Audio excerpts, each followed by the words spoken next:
Putri mantan Gubernur Jawa Barat, Ridwan Kamil, Camelia Laetitia Az-Zahra kini tengah menjadi sorotan publik.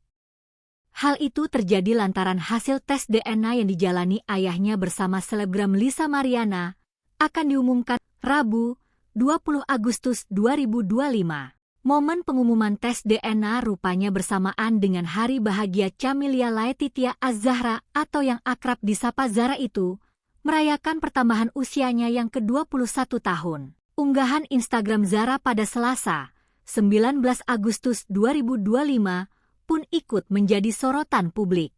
Sebab wanita yang lahir pada 17 Agustus 2004 itu merayakan ulang tahunnya jauh dari tanah air, yakni di tepi Sungai Han, Korea Selatan. Di usianya yang ke-21, Zara bersyukur dicintai oleh orang-orang terdekatnya. Bahkan wanita yang kini melanjutkan pendidikannya di Inggris itu tak menyangka dirinya bisa ada di titik ini. Aku merasa bersyukur, aku merasa dicintai, dan aku merasa diberkati, tulisnya. Pada unggahan tersebut, Zara juga mengunggah potret masa kecilnya disandingkan dengan foto terbarunya kini.